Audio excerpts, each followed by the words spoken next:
It was the kind of night the world envied but few understood, an international gala pulsing with soft jazz, muted chandeliers, and the scent of old wealth and fresh power. Every movement was choreographed, every glance practiced. Beneath the glimmer of diamonds and crystal, alliances were being formed with nothing but a handshake and a knowing smile. In that grand ballroom, surrounded by silk and ambition, the CEO arrived like a shadow draped in privilege. He had done this 100 times before, stepping into rooms that hummed with secrets and champagne, but tonight felt heavier, as if the very air carried the weight of consequences long forgotten.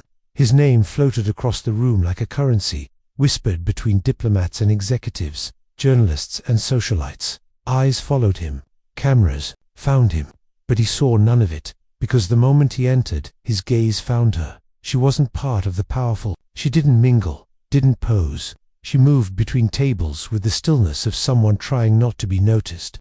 Dressed in black and white, tray in hand, she looked like any other waitress, but her presence held a strange gravity. It wasn't beauty that caught him, it was the familiarity, a quiet pull, like a memory buried just beneath the surface, waiting to be unearthed. She wasn't looking for him, and yet, when their eyes met across the room, time seemed to fold inward.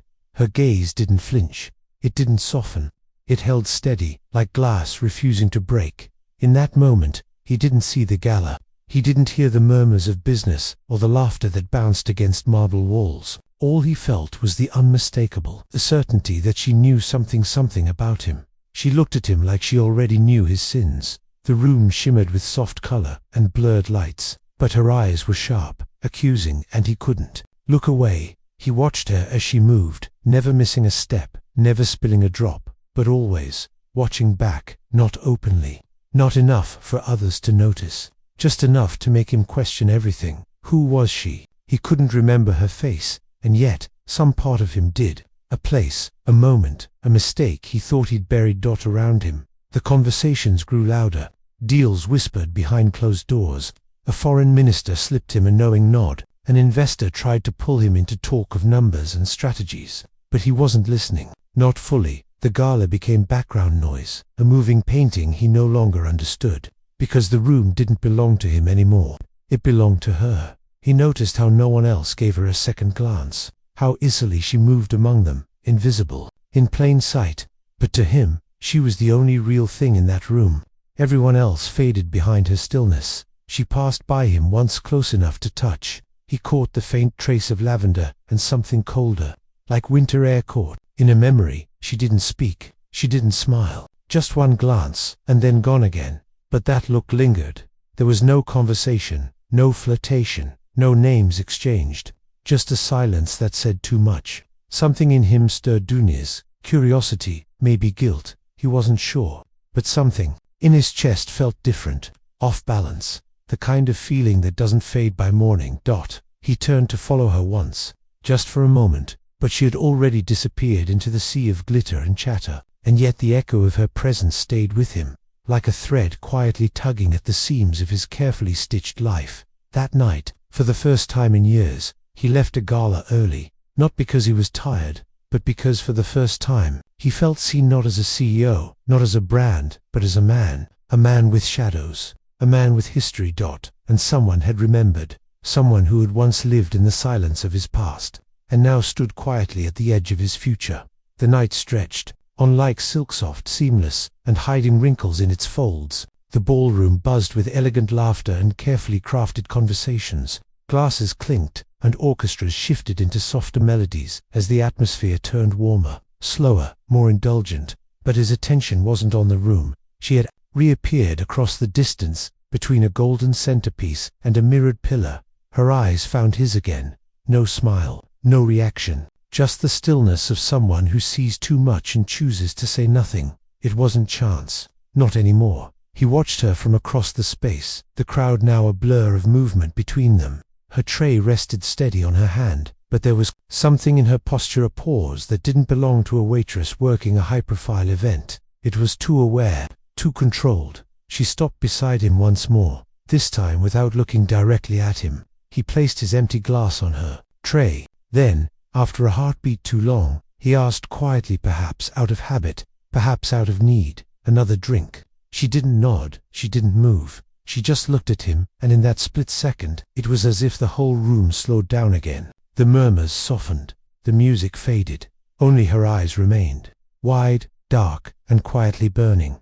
It wasn't a flirtation. It wasn't fear, it was recognition. But of what? She hesitated only for a moment, not enough for anyone else to notice, but just enough for him to feel it, as if a question had bloomed inside her, one she wanted to ask, but couldn't, or wouldn't. Her lips parted slightly. A word may have formed there, something fragile, maybe unfinished, but it never came. Instead, she turned, disappearing once more into the rhythm of the night. He stood there, unsettled, not by her silence, but by the weight behind it.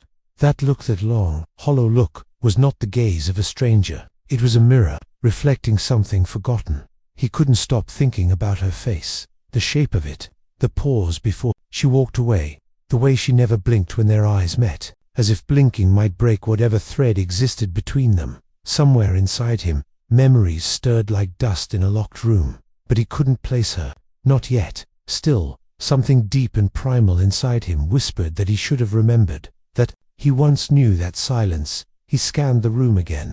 She was gone, as if she'd melted back into the shadows of the evening. The gala pressed on without him. Champagne poured.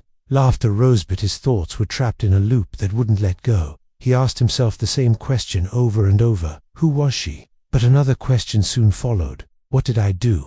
That night, the air felt colder than before, not because of the marble walls or the whisper of winter outside, but because somewhere within the warmth of that glamorous world, a ghost had looked him in the eye, not to haunt, but to be remembered. And as he stood there, in the middle of the celebration, with a fresh glass in his hand and 1,000 eyes watching him from afar, he felt a quiet fear take root, a fear not of being seen, but of finally seeing himself. Some moments feel predestined, as if the air itself conspires to pull two people through the fog of their own memories, into a place too quiet for pretense. That the gala was still alive behind him, golden and buzzing, but he no longer heard it. He only watched her slip out through the far door near the velvet-draped hallway. One staff used to disappear unnoticed. She didn't look back. She didn't hurry. She simply walked away, with that same stillness that had haunted him all night. And he followed, down the corridor, away from the polished laughter and crafted conversations. The lights dimmed. The marble floor faded into shadows. There was no music here, no clinking glasses, just the faint hum of a utility light and the soft rhythm of his own breath. She stood at the far end of the hallway, facing away from him, motionless, a silhouette, framed by the distant amber glow of a service lamp. For a moment, neither of them moved. Then, slowly, she turned. Their eyes met again, but this time, without distance, without disguise. There were no words, and yet, the silence said everything.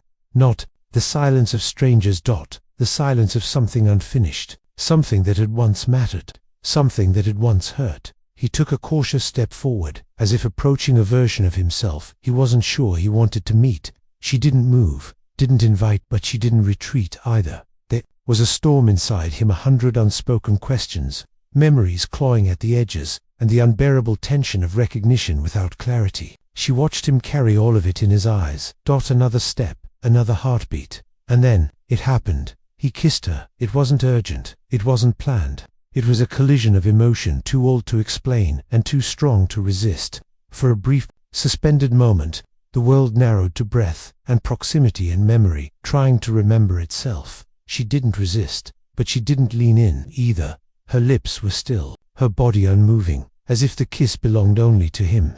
A whisper from the past that never quite reached her, and when it ended, she looked at him not with surprise, not even anger, but with a sorrow so deep, it hollowed him out from the inside, a sorrow that said, "You still don't know, do you?" Then, just as silently as she had arrived, she stepped back into the shadows. No words, no parting glance, no clue left behind. She vanished. He stood alone in the quiet corridor, the velvet curtain swaying behind him like a memory trying to stay alive, and something inside him cracked, not from the kiss itself, but from the emptiness it left behind. He returned to the gala, but it was no longer the same room. The lights felt colder now, the people more distant, every laugh too sharp, every glance too brief. He moved through the crowd like a man underwater, smiling when expected, nodding when necessary, but his mind remained somewhere in that hallway, somewhere between recognition and regret, because whatever passed between them in that moment, whatever fragment of history echoed in her eyes, was unfinished, and it was coming back. Morning arrived like a slow unraveling. The city stretched into its weekday rhythm, cars threading through traffic, glass towers catching the reluctant sun.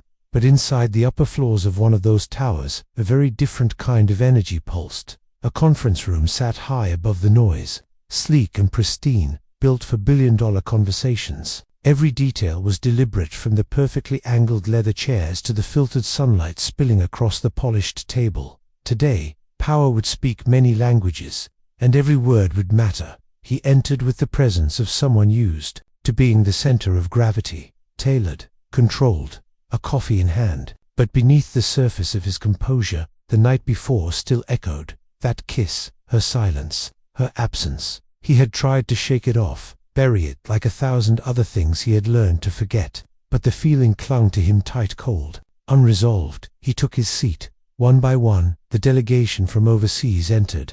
Hands were shaken, names were exchanged, nods given. Assistants circled the perimeter like satellites.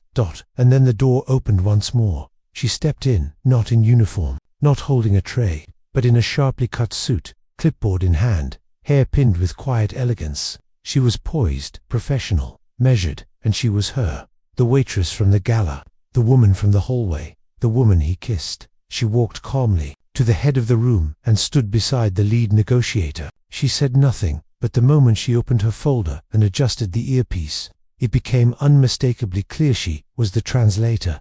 She would be the voice between them, the bridge between two languages, the filter of every word. For a split second, the air left his lungs. She didn't glance at him, not even once. He looked for something in her recognition, anger, discomfort, but she gave him nothing. Her face was the definition of composed detachment, as if the night before hadn't happened at all, as if he were a stranger. Introductions resumed. The conversation began, and she translated, effortlessly, every phrase flowing through her like water through polished stone. She didn't miss a beat. She didn't stumble. Her voice was calm, almost melodic, but there was something underneath it, something only he could hear. An absence of warmth, a deliberate neutrality. He watched her closely now, his mind racing. Who was she? Had she known who he was all along? Had their meeting at the gala been orchestrated? Was the kiss bait a test? Or was it something else entirely, something older, tangled in a past he had long buried? He tried to focus, but her presence pulled at him like a thread unraveling the fabric of his certainty. And yet, the others in the room noticed nothing. To them, she was just a translator, invisible. But to him, she was a quiet reckoning. She was the haunting pause in a sentence, the sharp edge beneath every smooth word. And he realized now, too late, that he was no longer in control of the story unfolding before him. She was not a footnote. She was a beginning, or maybe an ending. And she had just walked into the room. The conversation flowed, but he barely heard it. Every executive in the room spoke with polished urgency, terms, numbers, projections, the kind of talk that usually gave him control, that made him feel untouchable. But today, the rhythm was broken, bent, because she was speaking now, not to him, but for him. She stood beside the delegation's lead representative, translating each phrase with surgical clarity. Her voice was calm, unhurried. Every syllable arrived exactly where it needed to, but there was something beneath it, something only he seemed to notice. It wasn't her tone, it was her restraint. Her precision wasn't professionalism, it was control. She was the conduit through which his empire had to speak, and yet she gave him nothing. No glance, no slip, not even a flicker of emotion, at least, not at first. But then came a shift, a subtle change in the air, like a draft in a sealed room. He was speaking now, presenting a carefully rehearsed pitch, strategic alliances, emerging markets, controlled expansion. The words rolled from his mouth, as they always did, confident, layered, persuasive. She translated, but in the middle of a key phrase, one involving a commitment he wasn't quite ready to put in writing. She paused, just for a second. Then, she looked at him. Not long, just a glance, but it was sharp enough to cut through the room's polish. Her eyes held something now, not recognition, not sentiment, a flicker, a warning, a challenge. And then, she spoke again, smooth, fluid, almost identical to what he'd said, but not quite. A slight twist, a shift in tone, enough to make the foreign delegate raise an eyebrow, enough to make him hold his breath. Had she changed something? No one else noticed, but he did. She was testing boundaries, softly, quietly, like a hand tracing the edge of a blade. The meeting moved on. Another executive chimed in, referencing a past negotiation. More technical talk, more numbers. She translated, again, flawlessly. But that glance lingered in his mind. That pause, and then came the moment that confirmed what he feared. He made a light remark, half business, half charm, about how this new partnership would be mutually generous. In the long run. She didn't speak right away. She looked at him again. This time, her expression shifted barely, but enough for him to see it. A faint curve at the edge of her lips. Not quite a smile. And then, softly, in a tone only he could truly feel, she asked, "Shall I translate that word?" Honestly, the air left the room. To the others, it sounded innocent, even helpful. But to him it landed like thunder. She knew, she remembered, and she was letting him know on her terms. In her space, in a room where he couldn't touch her. Without unraveling everything, he said nothing. She translated the phrase, faithfully, perfectly. But the message had already been delivered, not to the room. To him. She was no longer the girl behind the tray, or the shadow in the hallway. She was the voice he had to rely on. And she had just reminded him that even silence can speak volumes, when it's aimed with precision. The room was quiet now, not silent, but dense with the weight of high stakes. Beyond the glass walls, the city sprawled beneath a pale afternoon haze. The sun, muted and distant, cast long shadows across the boardroom floor. Inside, every detail was deliberate. The untouched bottles of water, the trembling tip of a pen, the steady ticking of the polished wall clock. And at the center of it all was the deal. $1 billion contract lay before them. The kind of deal that defined legacies. It wasn't just numbers on paper. It was promises, control, futures yet to be written, a delicate weave of trust between languages, cultures, and empires. She stood once again at the edge of the table, composed, precise. The translator, the voice in between. A bridge they all depended on without ever truly seeing. Except for him. He watched her carefully now. Every movement, every glance, every slight change in rhythm, because something had shifted. At first, the meeting unfolded like any other. Points were raised, concessions offered, language filtered gently between tongues. But then came the pauses, small ones, barely noticeable. She began translating with the same calm clarity, but there were moments, slight, delicate, when her words leaned just a little differently. A term slightly softened, a tone ever so slightly sharpened. Phrases that once sounded confident began to sound uncertain in the ears of the foreign delegates. It was never wrong, never obvious, just enough to bend the meaning, enough to unsettle. The investors began exchanging glances, furrowed brows, subtle frowns. The lead delegate asked for clarification twice in the span of minutes. He saw it unfold in real time, a thread pulling loose in the carefully stitched fabric of the meeting. And she continued, grateful.com, impossible to fault. Her eyes never met his. She didn't smirk, she didn't stumble, but she knew. Every shift was intentional, every choice was a quiet message. The delegation started to push back. Numbers were rechecked, terms questioned, confidence wavered. He felt it in his chest, a slow, creeping unease, not panic, not yet, but the recognition of something slipping. She was tipping the scale, word by word, and there was nothing he could do, because to confront her now, to challenge her, would be to expose himself, to shatter the illusion of unity, of composure, of power. The room would turn on him. Questions would rise, so he sat still, and she kept speaking. The documents on the table suddenly felt heavier, the air felt closer, and time, once rushing forward with promises of success, now slowed to a crawl. It was no longer just a negotiation, it was a quiet undoing, crafted not through scandal or spectacle, but through the soft art of language, the bending of meaning, the rewriting of trust. By the end of the session, the room had changed. The confidence once shared between parties had thinned, smiles were more forced, handshakes more mechanical. And she closed her folder, nodded politely, and stepped back, the perfect professional, But he saw it, in the way her fingers lingered just a moment too long on the edge of the table, in the way she didn't look back at him as she walked out. She wasn't translating anymore. She was redefining the story, and the deal on the table. It was no longer his to claim. It arrived in a plain envelope. No return address, no markings, just a small, unremarkable package left on the marble reception desk of the board's private office. Inside was a flash drive. There was no note, no explanation, only silence. It was passed along casually at first, another forgotten item, perhaps a vendor's pitch or some internal file meant for review. But when it reached the chairman's assistant, something shifted, a hesitation, a decision. They plugged it in, and within moments, the stillness of the office deepened. A video began to play, grainy, slightly angled, surveillance footage from a hallway not often seen. The service corridor behind the ballroom at the international gala. The scene unfolded slowly. A man in a tailored black suit, following a woman in a staff uniform. At first, nothing unusual. Then a pause, a turn, a kiss. Not just any man. Him, the CEO, and not just any woman. Her, the staff member from the event, the one he followed, the one who had disappeared into the shadows, the one whose eyes seemed to carry a quiet reckoning.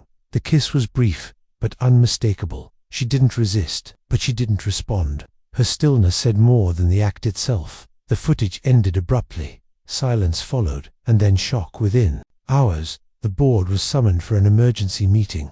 Behind closed doors, the replay echoed again and again. Some tried to make sense of it. Others just watched, unmoving, the implications washing over them like cold rain. This wasn't just a personal lapse, it was a risk, a liability, a fracture in the company's carefully curated image of control and professionalism. Someone murmured, "Who sent this?" No one answered, but everyone knew what came next. The leak. The footage, once confined to the shadows of corporate politics, found its way to inboxes beyond the boardroom. First an internal whisper, then a journalist, then a wave. By the end of the day, the story had breached the walls of privacy. It hit the media with the precision of a scalpel, quiet but devastating. No sensational headline, just the facts. A CEO, a staff member, an inappropriate moment caught on tape. The footage wasn't explicit, it wasn't salacious, but it was enough to suggest impropriety, enough to raise questions, enough to make people wonder. Was there a pattern? Was it consent? Was this just the surface of something deeper? He was in his office when the calls started. First his assistant, then the board's legal counsel, then public relations. They all wanted answers, statements, clarifications, but he had none. He stared at the screen, watching himself in that hallway, a moment he had convinced himself was private, fleeting, forgotten. But now, it was permanent, archived, dissected, and he saw what he hadn't seen before. Her stillness, the distance in her eyes, the way she stood there, not drawn in, not moved, but enduring something. Not participation, endurance. That image burned into him, now more than the act itself, more than the fallout. It was the realization that what he saw as connection, she may have seen as something else entirely. And now the world was watching. Not the contracts, not the meetings, not the projections, him, his choices, his power, his silence. And somewhere, in a place he could no longer reach, she had pulled a thread, not loudly, not with revenge, just a single, undeniable truth, a moment caught on film, a question left to echo. What else has he done that we don't see? The building was quiet after hours. The glass corridors that usually echoed with ambition now stood still, washed in the cold hue of emergency. Lights, shadows clung to the corners of every office, every hallway. What was once alive with voices and movement now resembled a mausoleum of decisions made in haste and power. He moved through it alone. Security had offered to escort him, but he declined. He needed solitude, or perhaps he needed the illusion of control. His thoughts were fractured. The footage, the board's reaction, the headlines, each one cut into him with quiet precision, but none of it mattered as much as her, because beneath the public scandal and corporate unraveling, there was something deeper, something personal, something unfinished. He found her on the upper floor, in one of the smaller glass-walled conference rooms, alone, a laptop open, its screen dim. She wasn't typing, she wasn't reading, she was just waiting, as if she knew he would come. He opened the door slowly. She didn't look up. The silence between them stretched. Then finally, his voice low, tired, unsure. "Why are you doing this?" It wasn't anger. Not this time. Not defensiveness or pride. Just a hollow question, sagging under the weight of something he didn't yet understand. She looked up at him, calm, unreadable, and then she stood. She walked toward him slowly, until there was only a few feet between them. She didn't yell. She didn't accuse. She didn't explain. She leaned in, just slightly, and whispered, "You don't remember me, do you?" That single line sliced through him like glass. He froze, his breath caught in his chest, and suddenly, he wasn't in a boardroom anymore. He wasn't a CEO, a strategist, a public figure. He was just a man standing before the consequences of something he could no longer name. His mind raced. Faces from years ago. Meetings, conferences, fleeting conversations, the blurry edges of moments he had moved past without ever looking back. But her voice made those forgotten moments real again. Heavy. He tried to respond, but no words came, because deep down some part of him knew, not the memory perhaps, but the truth it carried. He had met her before. Not here, not like this. Somewhere quieter, somewhere long ago, before suits and titles and press releases. A time when promises were made quickly and forgotten even faster. And now, she stood before him not for revenge, not for pity, but as a living reminder of who he had been and who he had left behind. She didn't say another word. She didn't need to. The silence that followed spoke louder than any accusation ever could.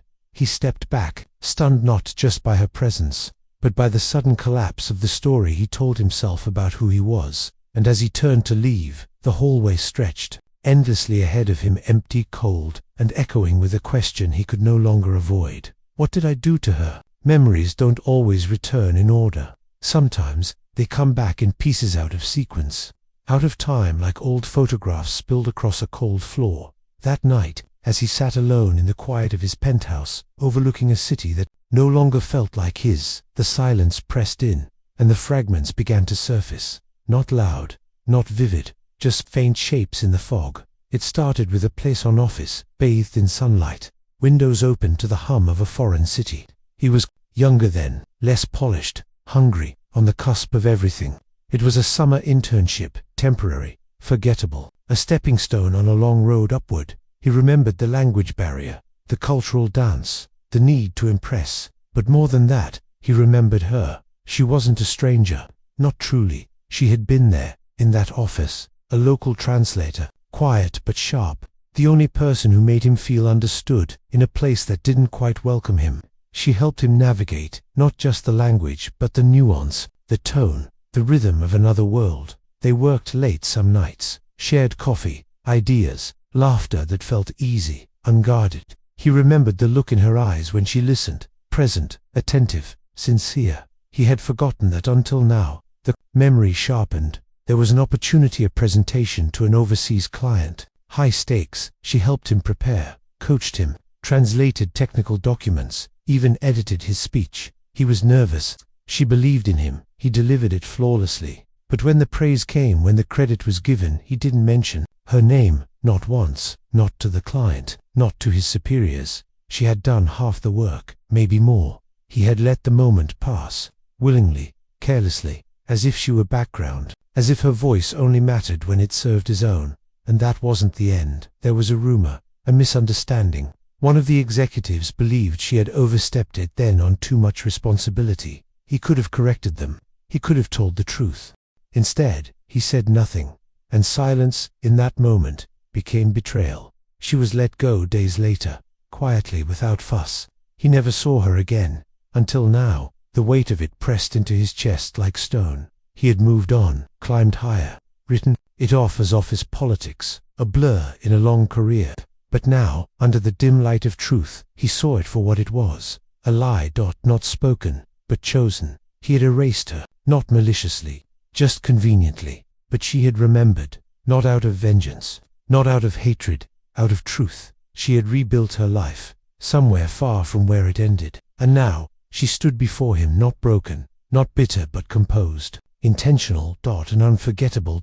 His hands trembled slightly as he poured himself a drink he didn't finish. The city lights outside blurred behind the glass. He didn't feel powerful anymore. He didn't feel important. He felt known.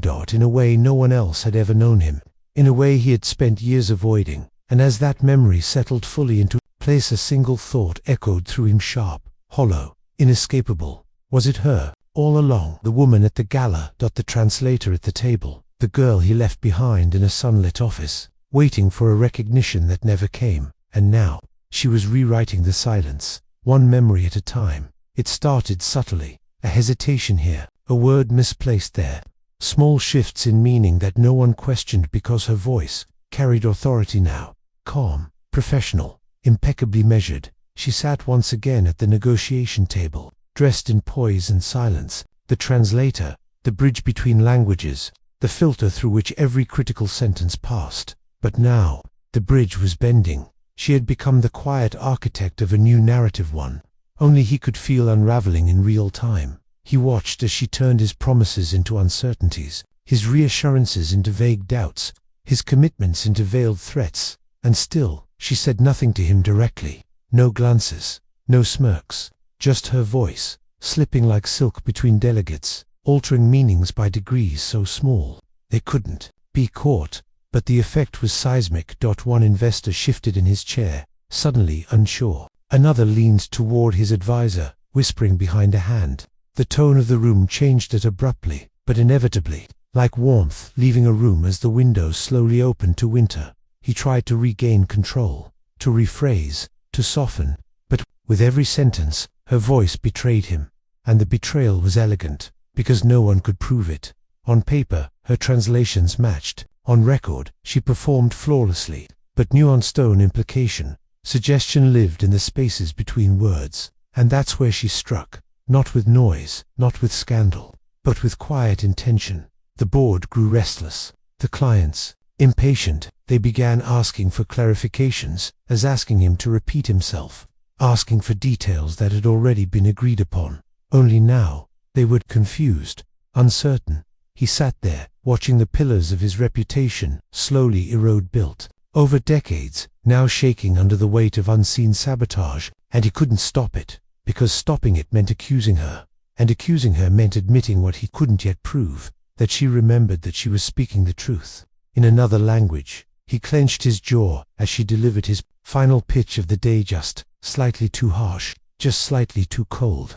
The delegation responded with tight smiles, half nods. No commitment. The deal was slipping, and she knew it, because she was undoing him, not from outside the walls, not with threats or lawsuits, but from the very heart of his machinery. From the inside, with every meeting, she pulled a new thread. With every word, she widened the cracks. And he was trapped. He couldn't fire her without suspicion.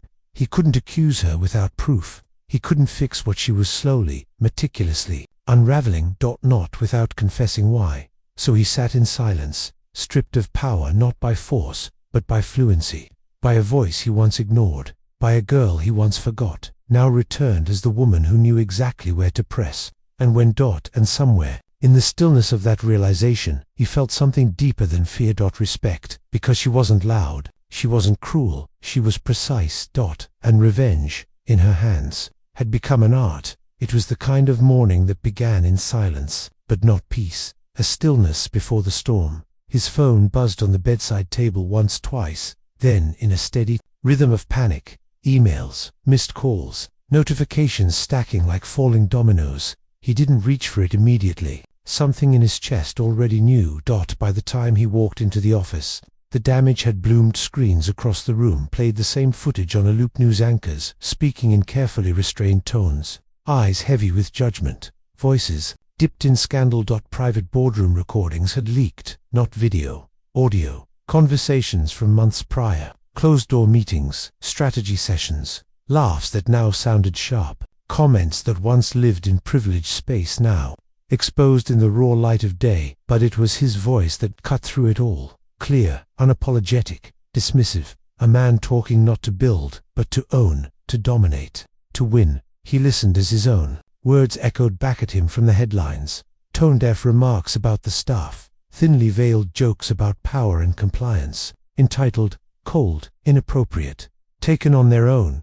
Each sentence was damaging, but together they formed a portrait, and the world was watching. The leak had gone viral in hours. Clips were circulating with captions that left no room for interpretation. The media had already chosen a title, Predator in a Suit. The headlines didn't ask questions, they made statements. He paced the office floor as members of the board filed in, faces pale and tight. No one shook hands, no one sat. The chairman looked at him once, not with shock, but with exhaustion, like a man watching something fall that should have collapsed long ago. No one asked who leaked it. They already knew. Somewhere in the shadows, someone had access. Someone who knew where the cameras were, where the microphones lived. Someone who had listened and waited. He sat down. The room didn't follow. One board member spoke, not loud, not cruel, just final. "We need to protect the company." The words struck him harder than any accusation, because that was it, wasn't it? Not a conversation. A decision. Outside, reporters were gathering near the gates. Online, the story twisted and multiplied, each retelling sharper than the last. Former employees had begun to comment, each story feeding the fire. Rumors once dismissed, now resurfaced, this time with an audience eager to believe them.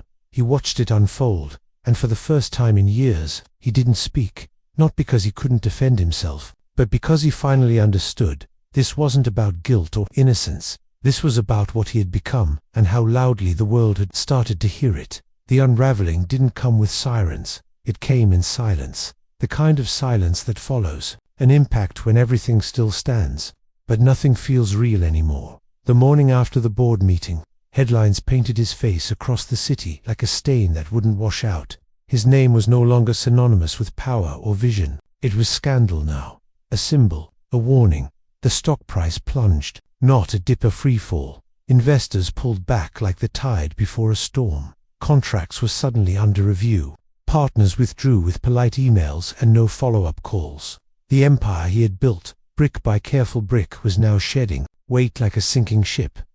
And inside the office, the cracks widened. People avoided his gaze in the hallways. Those who once aligned themselves proudly beside him now stepped away. Quiet, strategic, self-preserving. His assistant, loyal for 6 years, walked in that afternoon and set her badge gently on his desk. She said nothing.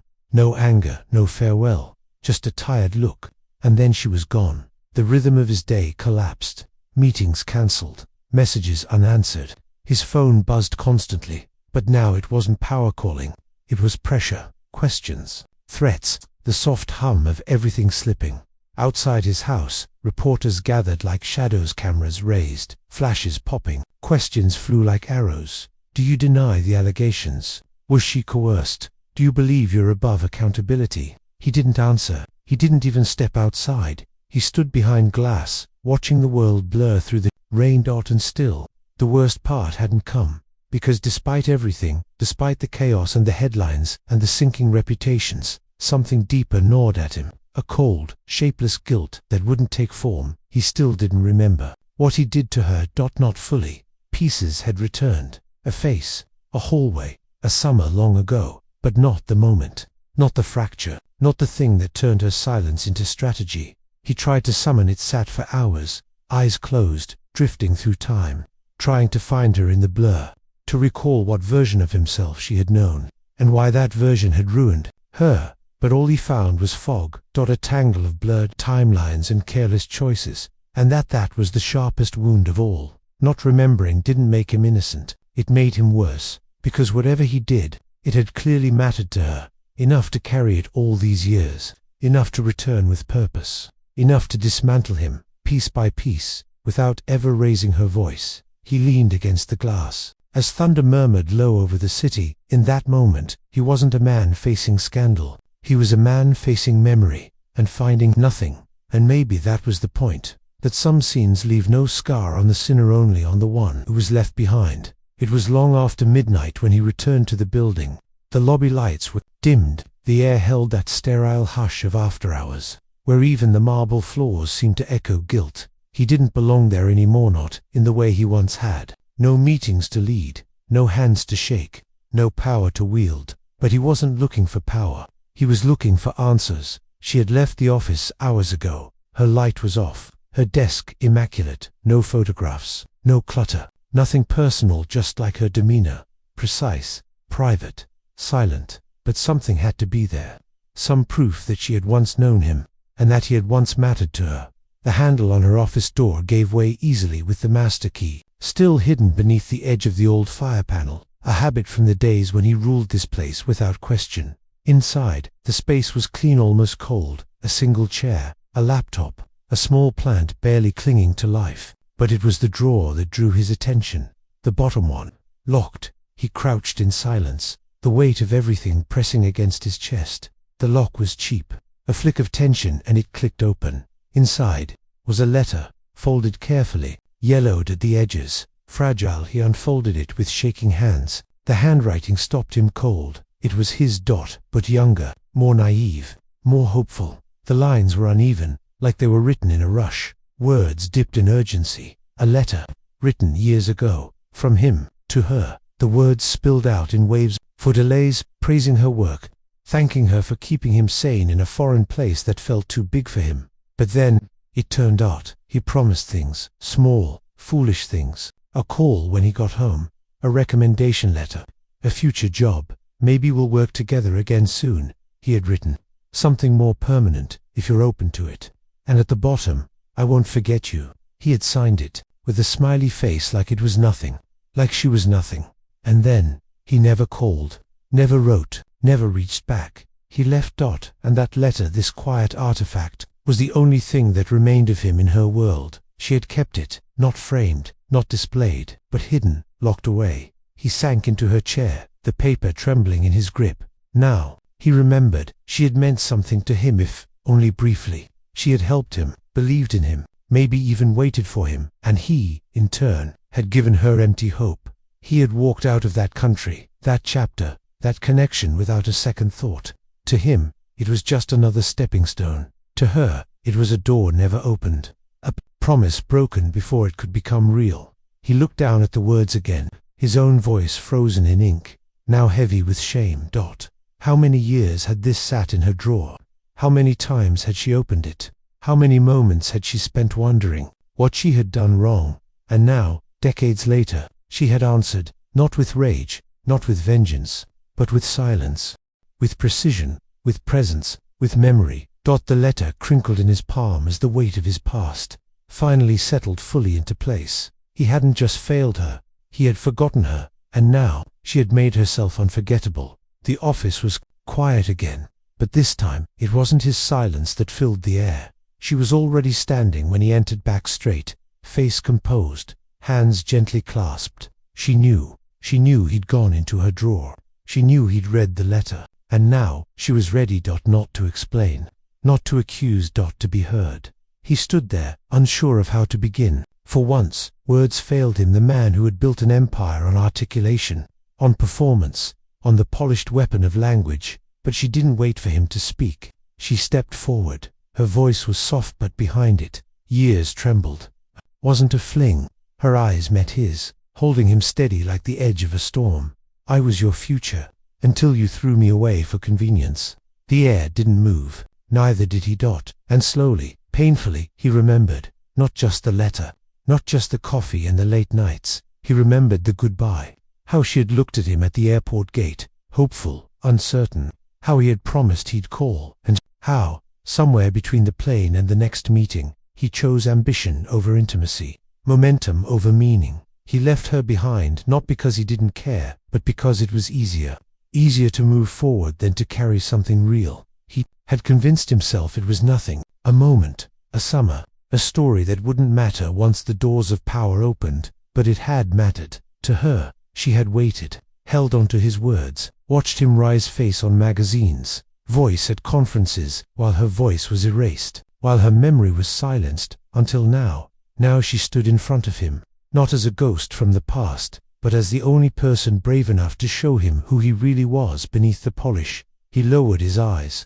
For the first time in his life, he felt small, not because he had lost the world, but because he had forgotten what he once meant to someone, what it meant to be believed in, to be loved, even briefly, to be trusted, and then to betray that trust in silence. The room held its breath, and still, she didn't cry, she didn't scream, she didn't demand. She had already done what she came to do. She made sure he remembered, not the scandal, not the collapse, her. Who she was, who she had been, and what he had chosen to leave behind. The room was quiet, but the air had changed, no longer thick with tension, no longer silent from shame. Now, it held something different, something deeper. Truth. She stood before him, steady, composed, with revenge in her eyes, but purpose, not to crush him, not to ruin him, but to make him see the wreckage he left behind, see the version of himself he had carefully hidden beneath charm, position, and power, and to finally, fully, reveal the truth. Her voice didn't rise. It didn't falter. It flowed, clear. Calm, relentless. I watched you, she said. Not just back then, but for years. She had followed his ascent, not as a fan, not as a bitter ex-lover, but as a witness. From afar, quiet, distant, invisible to him, yet ever present. I watched you speak on stages, shake hands, smile on magazine covers, and all I could think was, that man doesn't remember.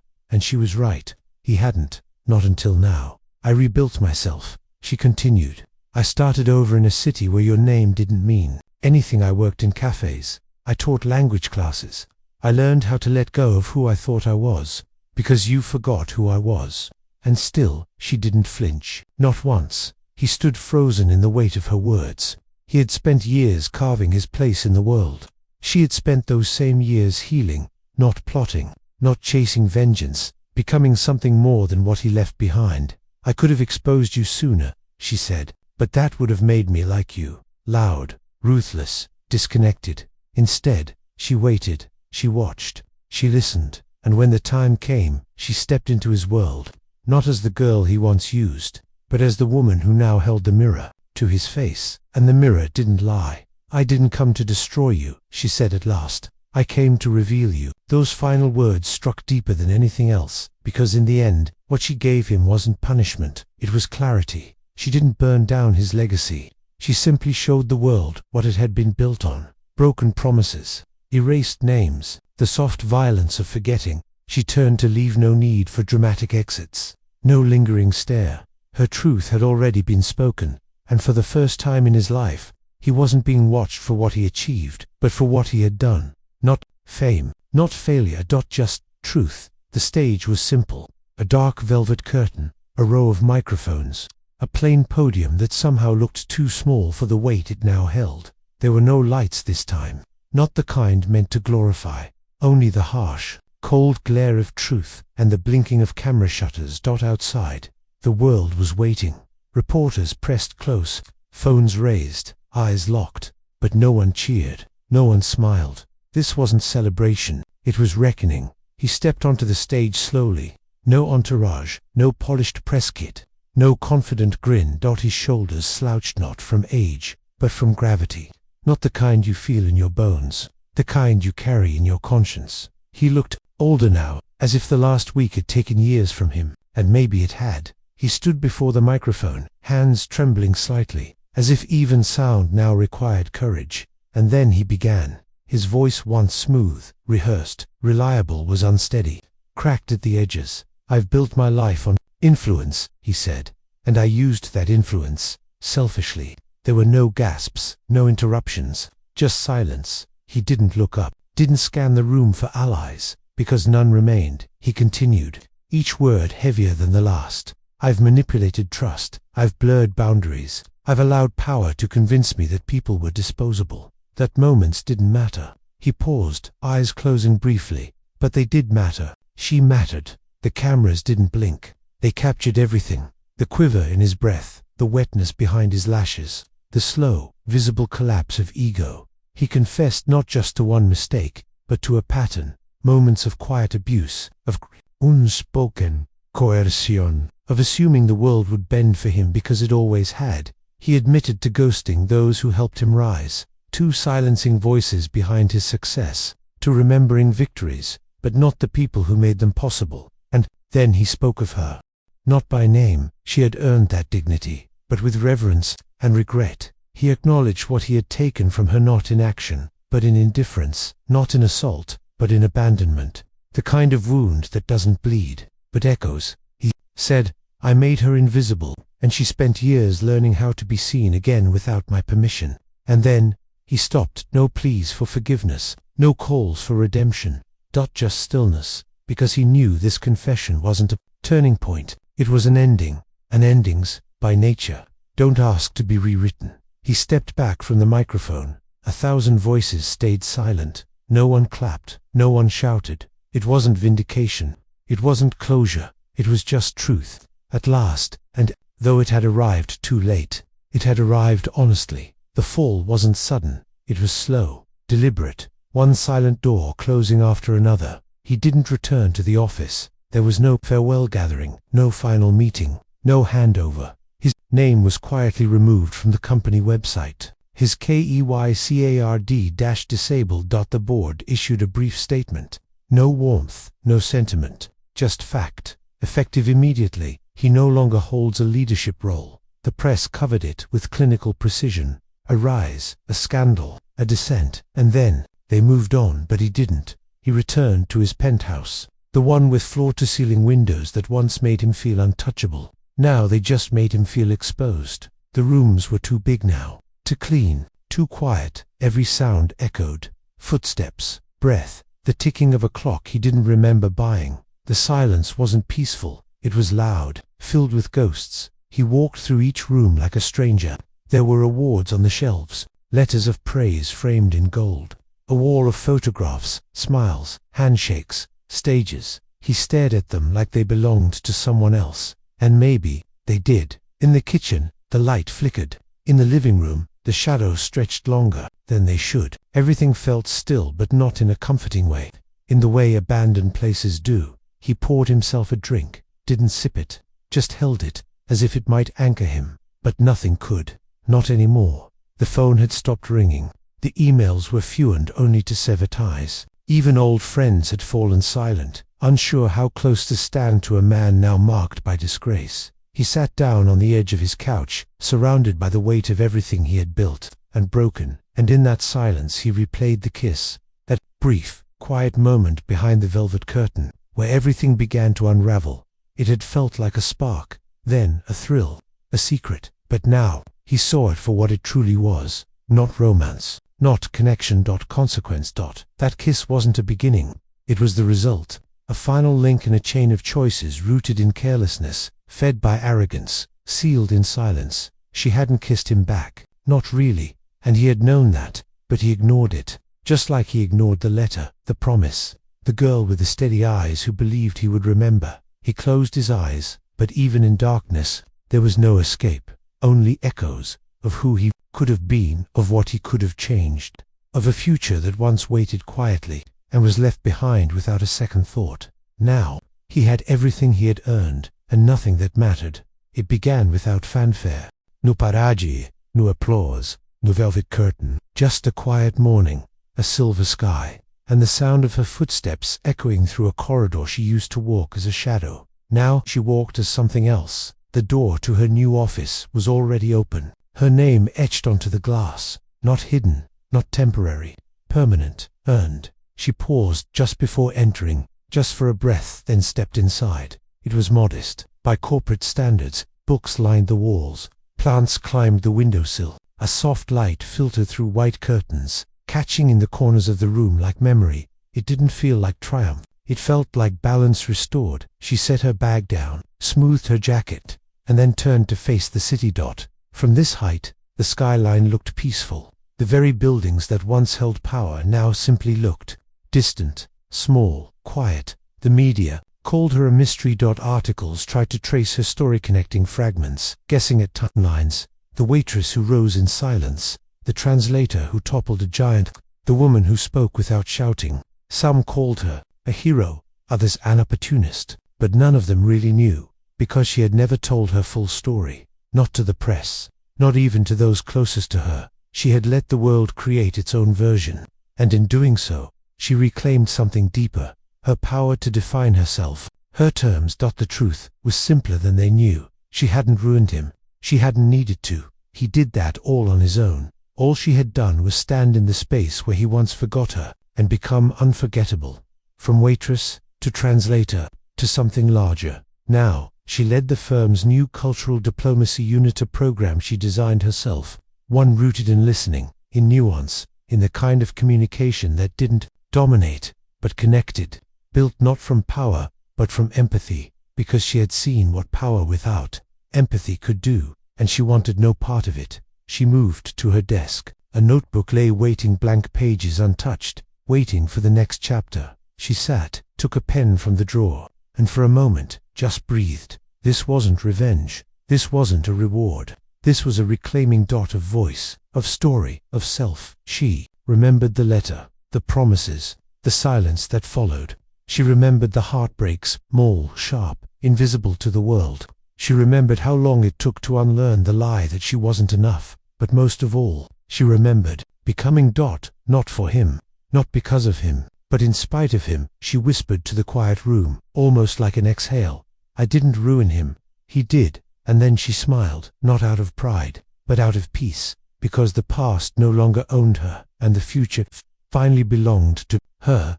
Outside her window, the city pulsed with movement, people heading somewhere, making choices, leaving, returning, forgetting, remembering. She watched them, a part of them, and completely herself, no longer the girl in the corner, no longer waiting to be seen. She had risen, and she had done it without ever raising her voice.